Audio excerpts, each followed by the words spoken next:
look, how many records do I have or this or that? I don't even keep up. I just produce good music and just keep getting fat ass publishing checks in the mail. I'm not the average chick on your video. Like, that's what I came up looking up to in my city as far as producers, Carlos Broady. Slide into the living room. Ow, mama, this toothpaste fire. She said, boy, you need to do a toothpaste commercial. Na, na, na, na, na, na. Both of us got a lot of information from who? Wendy Day.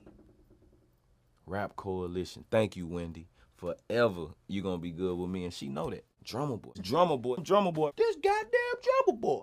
Drumma Boy. Yeah. This your boy Drumma Boy, aka D-Boy Fresh, and you watching me right here. Fame Live Magazine.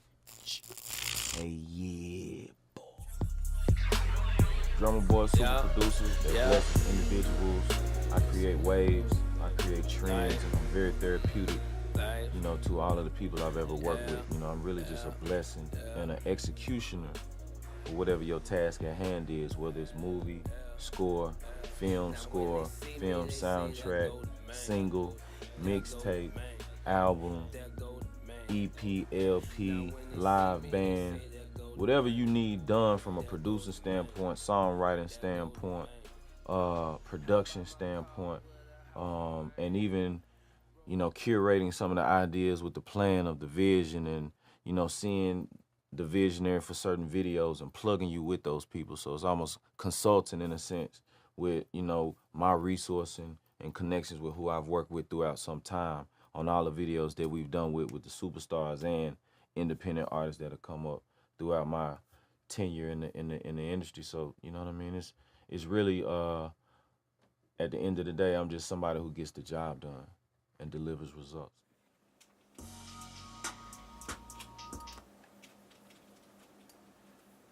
You got into producing through DJing, creating mixtapes, and you had everybody at the school, you know, buying your mixtapes. I think you said you was doing like 1,000 a week or something like that, selling mixtapes. They what, $100 a pop? Man.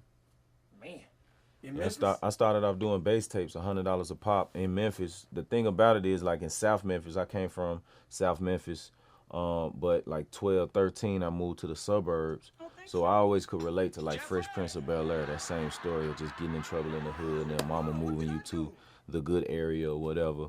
And you know what I'm saying, it's just a different entertainment of humor. Like we from, yeah, man, you know what I'm saying? Oh my God, yeah, totally. Hey, like, you know what I'm saying? Just turning up in a different crowd. So like the white boys got the new Alpine systems and the Mustangs and, you know what I'm saying, the 4.0 Mustang, whatever. So I remember selling my boy a bass tape, and he used to come to school late.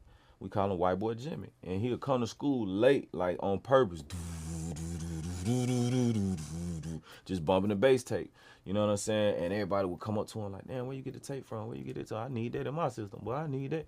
You know what I mean? And everybody had a thing about showing out their system. Like it's still to this day, sound systems is always something to show off. You know what I mean? And the next cat who came to me, I just told him, like, man, $100. He was like, oh man, that's it. Like that's how bad they wanted it, and I got to doing like 1,000, 2,000 a week just on bass tapes and whatnot. So then I started producing groups. I was DJing. I was doing the warm-ups for the all the music for the warm-ups in the varsity basketball games, and just made a name through myself. Every high school that came to our high school got familiar with Drumma Boy, some way, form, or fashion. You kind of changed the sound, so to speak.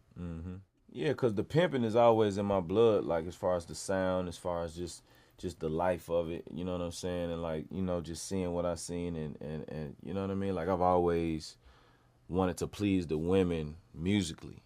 You know what I mean? And that's a part of like that sound is pleasing the women and making sure they have something that they can listen to. Cause a lot of the trap, you know what I'm saying? That like, you know, as a South collectively we're known for now, it doesn't really involve it. Not at that time. It didn't really involve the women. It was more just gutter, bang, bang, kill 'em up. Like, and you know what I'm saying? Or hustling and talking about how, you know, the transactions going on throughout the trap and whatnot. So it's just a whole different perspective. Now you got Pretty Girls Love Trap, and the music is fun, and it's bouncy trap, and like trapping now is about wherever you hustle. Right. So whatever your hustle is, that's your trap. So like for strippers, strip club, they trap. For bankers, the bankers, they trap. For grocery people, the grocery stores, they trap. You know what I mean? And for farmers, the farmers, they trap. Whatever your trap is, you know what I mean? So it's a whole different outlook, and it's more so just a universal term now for hustle. From A&R, have you ever been offered any A&R positions? Nah, I've never been offered a A&R job or position. It's been a couple people who kind of hint, you know, certain things, but I think people know what I'm trying to do with my own label. I think people kind of get the gist and don't even approach me with it. You know what I mean? Because, you know, I do this like naturally. It's not a job. I don't need a title or X amount of money to do what's my purpose in life. You know what I mean? I know I have a special ear, and I utilize that ear specifically for what I need to do and to deliver to those that come for me in a form of work for hire or in request for me to produce film, movie, you know, whatever it is. And I take the right opportunities, but like, I know it's possible. I know what's possible. And I've seen Russell Simmons start a label with one artist. And I see what Def Jam is today and how he paved the way for the No IDs and the Cannons and the LaReids and all of these, you know what I mean, people who have worked at Def Jam after him. Right. You know what I mean? I've seen Puff and him starting Bad Boy. You know what I mean? And reading the biographies and, you know, just certain people who inspire me. Like I'm looking at Quincy Jones. He makes his greatest piece of work in his 50s. Like, you know what I mean? It's like anything is possible. So it's never too late. It's never too early. The right time is always the right time whenever you take it. So certain jobs or being an A&R or going over here and doing executive work, I got to be in love with what's on that label to even do that. Mm-hmm. You know what I mean? To know, like, man, is this going to turn into a job? Something that I love to do now has become a job to me. I don't ever want to experience that. You know what I mean? So I kind of try to keep everything that I do very intimate and very therapeutic, and it's genuine. So it's all based off of feelings and energy then? Oh, yeah. If you're going to work on a project, you want to be in love with it. Like a lot of people understand, like when they hire me or when they work with me, I'm going to do the extra yard, the extra mile. The blessings don't come until you get tired. And when you get tired, your mind, your passion is what keeps you driving. Passion is your fuel when you get tired. That's true. People always ask me, man, how did you make it through that? What made you want to? Man, I just believed in this kid so much I had to get in my car and drive all the way to New York personally because I couldn't find any flights to make it to New York on time. So guess what? I jumped in my truck and I drove to New York just so I could meet this kid and play his music at Spotify and make my meeting on time. I make it to Spotify on time, 9:30. Like, you got to hear him. You got to hear what I got. We're not releasing the music until 5 or 6 months later. This is what we want to do. This is the vision. This is how we want to execute. We got the album done, the photos done. We got our videographers. We got 2 videos in the hole. Let's show you the videos. Let's let you hear the music. Let's let you see the concepts. This is where we want to go. How can we execute? And people appreciate you for that. Like, wow, you went the extra mile to get this done. You could have been asleep, or you could have been at the party, or you could have done X, Y, Z. Last night I did a question and answer right here at Akshun Studio with some of the biggest filmmakers and biggest vocal coaches, right with Leslie Brasway. Like, it was a blessing to be here. Delante Murphy from Empire and former VP of Atlantic Records. So it's a blessing to just be around these people and to give that information. I was supposed to be at the BMI Awards. I was going to ask you, did you go to that? You know what I mean? But it's about sacrifice, and it's about, like, going the extra mile for something that you believe in, and that's what I've done for every artist that I produce for, from the 2 Chainz. That's why the Riding Around and I'm Getting It got to that extent, because I'm saying, man, 2 Chainz, you only did 1 verse on this song. When he originally did Riding Around I'm Getting It, Spend It it was only one verse in the hook. The song that we had put out was Boo. I just call her Boo. I don't know her whole name. Keep it on the low, man. All I eat is low, man. That was number 86 on the billboards. We didn't mix the record, didn't master the record. None of them. Just frisbee the record. Here we are, 86 on the billboards. I'm like, damn, 2 Chainz, something working, bro. So it takes me to hit him and say, yo, let's finish this other record. We only have one verse in the hook on this song. I'm riding around not getting it. So maybe you put a second verse on it, or kept telling them, saying, man, look, you need to fuck with Yo Gotti. We got the tri-state region, and a lot of people don't understand the tri-state region. I call it the ATM. You missing the money, bro. Arkansas, Tennessee, Mississippi. When you get spins in Memphis, you get the tri-state region. You picking up 3 states with 1 spin. So it's the best bang for your buck. You get Gotti, you're going to have Memphis on lock. And he listened to me. He said, well, let's do it, Drum. I'm going to hit him up. He hit up Gotti. He got Gotti on the verse. You know what I'm saying? The rest is history. We went top 10 with I'm Riding Around, I'm Getting It. That was a major record. So it's about following up and executing and believing in the records that you have and making sure, you know, that you execute and do everything that you can to give that record opportunity and to give that record life. Just before this summer, homie. Yeah, next on everything. Nigga run the enemy and shit. Man, what happened to my real niggas? Damn. Man, what happened to the real niggas? They in the feds. I put my life in the song.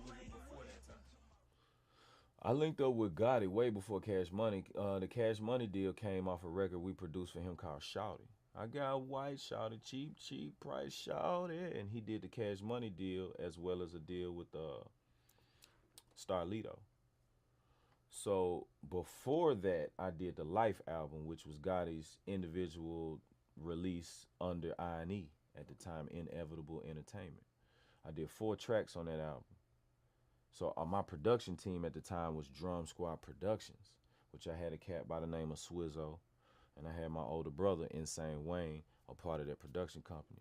So between me, Swizzo, and Wayne, we did 12 tracks on that album. The only other producer I think was Slice T and Lil Jon. Okay. And then Gotti put out another album after that called Back to the Basics. I did That's What's Up on the intro. When you see me, shout it, that's what's up. Pop your collar, that's what's up. You know what I mean? What up, drummer? Hey, what up, mama? Hey, you know what I'm saying? Like, it was just a blessing to, you know, deliver them records for a lot of these guys, you know what I'm saying? And it just come from the grind. Like, again, you know, this is me out in the street hustling and doing what I'm doing and in the malls selling CDs and whatnot and bumping to Yo Gotti. Hey, God, what's good, bro? I see you got them chains on, man. Take one of these CDs, bro. Oh, okay, Yo Gotti. Oh, okay, yeah, I make beats, man. Drum Boy. I produced everything on that CD, bro. Check me out. Here go my number, bro. You know what I'm saying? Just moving around just on some Memphis, mall to mall. You know what I'm saying? He's staying in malls buying white tees, white Air Force Ones, doing it. You know what I'm saying? I'm staying in the mall, getting Jordans, doing what I'm doing. I will always see him. He see me, and we just link up. Gotti was a hustler. Gotti come from the trap. Gotti was trapping. Like, I remember my first time going to Chicago, and Gotti had owed me like a little money, so I hit him like, man, bro, I got to go to Chicago, man, I need you. He bumped into me with the money he owed me and gave me an ounce of weed on the way to Chicago. Right. You know what I'm saying? And this me at like 16. Gotti was probably 19. You know what I'm saying? But he handling his bills. He cleaning up what he owe. And shit, he sending a nigga on the road with some extra. Like, he ain't even let me pay him for the weed. You know what I'm saying? That's the Gotti always been real. That's why I keep it real with those who kept it real with me. You know what I'm saying? Right. And we went on to produce something recently on his recent album, The Art of a Hustle. I did Imagine That. So you gotta like go, you know, do your research. Go listen to that thing right now, man. Imagine That. Yo Gotti, The Art of the Hustle. Send them player haters running straight back to the dealership.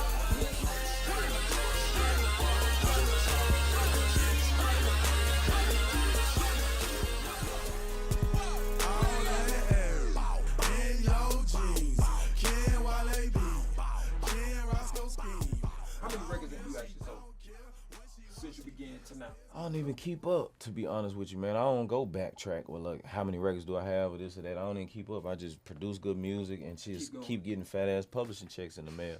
They just pop up like, damn, I did all this work in my time, and I'm only, you know what I'm saying, like in my early 30s. Like, you know what I'm saying? Like, it's a blessing, bro. I just look back and it's like, damn, like, you know what I'm saying? You just get a check out of nowhere for like $400,000, and it's just for a 6-month period. And there's another one coming next 6 months, and there's another one coming next 6 months. There's another one coming 6 months, forever, for the rest of my life. Because guess what? I own all my publishing. That's a good thing. The first and only publishing deal I ever had, I completed that, and they like 8 composition publishing deal. It's really a 16 composition because you're only getting 50% per record. You see what I'm saying? So turning in 16 records, like how easy is that for me? When you got over 200 records out, they couldn't keep up with how much they owe me. You know what I mean? So it's just a blessing, man. If you do the work, you're gonna be able to do any deal you want to do. And then once you utilize their system and learn how the business goes, okay, now I can run and do all my own publishing and then just have everything administered. You see what I'm saying? And it's even a smoother ball game, as well as they're helping me make placements. Because what's the point if I do a publishing deal and you're not helping me make placements? Every single placement I have, I made myself. Right. So if you're not gonna help me make placements, okay, I'm gonna use it for the advance and advance only. 150, I'll take it. Let me go buy my Pro Tools. Let me go get my own studio together in my house. And that's what I did. I built my own studio in my house. So everybody who knows Drumma Boy or then came to my spot, they know, man, I got plaques on the wall right out of my house. Right around I'm getting it, I did in my crib. Wow. Boo, Shawty, I put on for my city, T.I., What Up, What's Happening. Every record I did out of my crib. So that 150 advance publishing deal, you ain't got to help me make no placement. Don't worry about it. Just give me this 150 up front and watch what I do. I'm going to turn it into 100 million. Right. And we've generated over $100 million in Atlanta in music.